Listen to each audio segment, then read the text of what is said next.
This is the first time we've been to Windrock. It's in Tennessee. It's a privately owned cycle park. I think they said approximately 73,000 acres. And it's the first time where we were always trying to find new places to go. It's quite a drive for us to get there, but we're checking it out. There's a gun range right here. It's got a neat mailbox there. That was their mailbox. You can drive on this road up there to it. I guess private property. There's a little RC track they got set up. There's the general store up there. It has a war station. You have to get tokens from the general store to use it, but it's nice to be able to wash your side-by-side off. They got gas there. It's non-ethanol, 93 octane, I think. They had a little restaurant there that apparently it's only open on the weekends. It wasn't open the days we were there. Well, the cabins we stayed in are really nice, and the people next to us have been there a few times, and they told us to come up here and get on Trail 22 to try it out. They said it was a good trail to start out on, so we went up there. Like I said, this is our first time here. We you go someplace new, you don't really know the best places to go, so it was a fun trail. We did buy a map at the general store, and I got the ride command on on our Pro XP Ultimate here, and I tell you, I love that ride command. That GPS, it was showing all these trails on there and had them marked and stuff, so it's really nice to have that when you're someplace that you've never been before and it's a big place. You don't have to worry about keeping track where you're at, because it leaves marks where you've been, so you can always turn around and go back the same way you came, if nothing else. We dropped a waypoint, at our cabin, so we had that marked, and we dropped a few waypoints out here in different places. But yeah, the ride command is really nice to have. There was a lot of these water holes on this trail, and the thing I can figure is a lot of it was clay, and it's kind of hard packed, so it held the water. Of course, never been there before. You come up to some of these, you really don't know how deep it is, or if you get out there, you're going to sink in the mud. But you didn't. It was packed down. You didn't sink at all. I guess that's why the water was standing there so much. But we were being a little cautious at first, because you don't know what's going to do. This little place here on the camera don't look like nothing, but this little drop off we went down here had us almost sticking straight up and down. Yes. And it was all right. But anybody that's rode these, sometimes it feels like you're right at the point of tipping when you're really not, but it gives you that feeling. But yeah.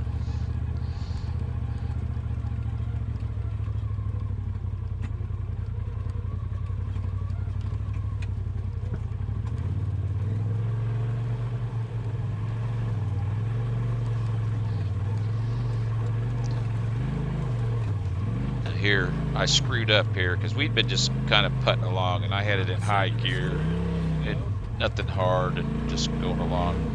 Well, when you start climbing up stuff slow, you need to put it in low gear. You smoke your belt. Well, when I smelt my belt, that's when I realized I still had it in high gear. So you need to be mindful of what gear you're in, depending on what you're actually riding on. So now I am in low gear here, so this ain't a problem. But if you're in high gear and you start really pulling hard on trying to climb up stuff, the belts will smoke and you glaze them over, and then you can have all kinds of problems. But there was several rock ledges like this, but they're stepped nice, so it isn't like just a sharp climb, but they're stepped up good. And it wasn't too bad. But you know, if you're out riding by yourself, you don't want to get, or at least we don't, get too aggressive on risky stuff. And there was some places out here that we wouldn't try, especially being riding it by ourselves. But some of it, I don't know if I would have tried, even if we was had somebody with us, because they had some pretty extreme stuff out here too. But I think probably just try, you know how it had all the rubber marks? That looked kind of stiff, but that wasn't. Now here we come up to a sign, and at the time we didn't know, some of the trails are marked G, G22, G whatever. We didn't know what the G stood for, but after we did find out the G stands for gravel. So if a trail's marked G22, it's more or less a gravel road. And even though all that water was standing in there in the trail, as you get out here, the dust was really bad. Well, they had on that sign, it said windmill up this way. So we drove up to these windmills. And there's a gate up there, and the gate was open. And I don't know if you could drive up there or not. It said restricted area, so we just didn't go up any closer than that. And then a little bit later, while we were riding, we came up on top of a pretty good lookout area, and there was several people stopped up there, you know. And we turned around and talked to some of them. And I mean, people come from all over. There, one people we was talking to, they was from Florida. Another one was from Georgia. This one guy saw I had a GoPro camera on the windshield, and he was asking me about it. And I told him, well, yeah, I put some video on YouTube and stuff. And he goes, oh, so I never been on there. I want to be. Could you put me on there? I said, walk in front of there. And he walked in front of the camera, so I got him, and I told him I'd put him on my YouTube channel. So this guy right here, he wanted to be. That picture right there. See, now he's famous now. Just type in Eddie Webster. Yeah. EDDY Webster. So, anyways, I got a bunch of videos on I told him I'd put him on there, so I did. I hope he does look it up and see it. Be a few weeks before I put it on there. And if he does, I hope he leaves a comment and let me know. I tell you, I'm gonna put that picture right there on there. But, all right. yeah, when you're out riding, people are always so friendly. I mean, most everybody, if you had trouble, they'll help you out. Everybody's really nice. But yeah, now here in the distance you can't really see, but there was like a dozen pigs or hogs or whatever you want, wild hogs. Went running across the trail. Excuse me. But me and my wife, we've seen all kinds of different wildlife out since we've been riding. I mean, even on this out here, we had a turkey run in front of us when we were headed up to the trailhead. And in Colorado, we've seen moose and elk, and deer, you see lots of deer. This is the first time we ever saw pigs or hogs.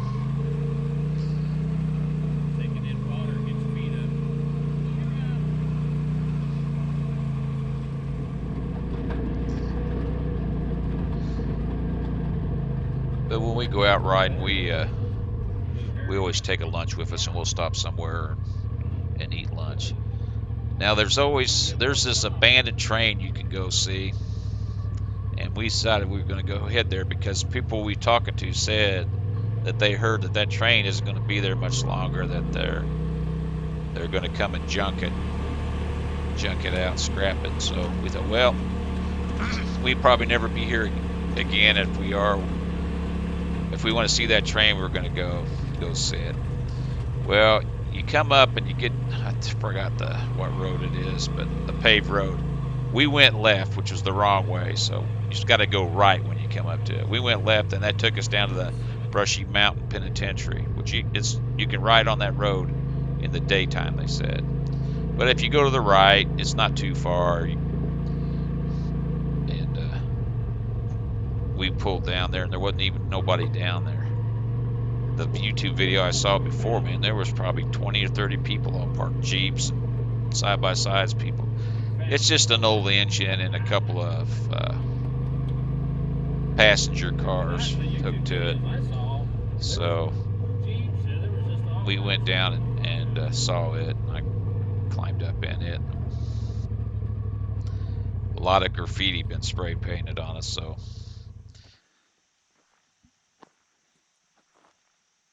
But I guess it's been here for quite a while. But we made the trip over there, give us a destination to go to and try to find. But I think that they're getting ready to scrap it out. Huh? Oh yeah, yeah. I seen videos people had. It was. But I just climbed up in and walked through it. But the passenger cars, there's like a first class and a second class. The first class, I mean, they still had the seats in it. They're more like almost like a bucket seat, and they're got cloth upholstery, and I'm sure at one time that was considered really nice. And then the second car was like bench seats with vinyl cover. So,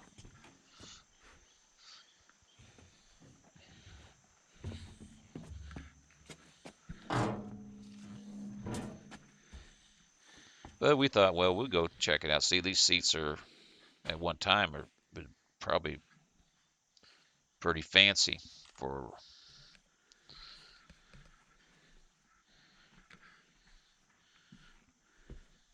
But and then you go into the, there's only the two cars. The next car, the seats are really plain.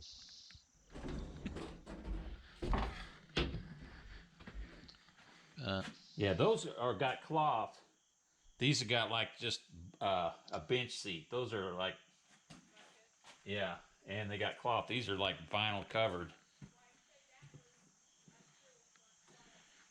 It's kind of strange that one side the chairs are all facing forward, and then on the other side they're all facing backwards in the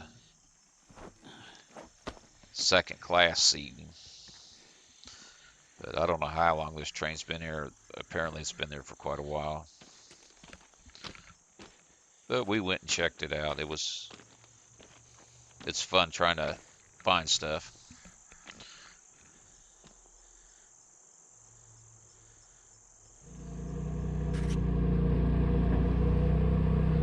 Now we were trying to find this double waterfalls, but I think I turned around too soon, so we finally give up on that because once we got down to 50% fuel, we thought we better start heading back because that double waterfalls, I think, is off their property a little ways anyway. But so we turned around and went back, but we were there for 2 days, and I think we rode 110 miles approximately is what we rode for the 2 days.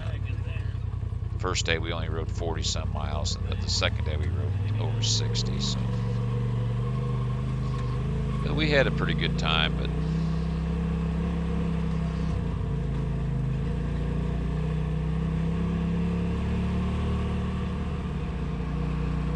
yeah, here we're coming back up to the general store. Right there, that little brown building on the left there, that's the wash station. Now you have to get tokens from the general store so you can wash it. It's open all the time, but if you think you're going to need to wash, you need to get some tokens ahead of time because that store doesn't stay open all the time. And then there's the gas pump right there in front of us, and they sell good fuel there for you, non-alcohol, 93 octane. We didn't buy any because we took enough for us, but it's nice to be able to get it there.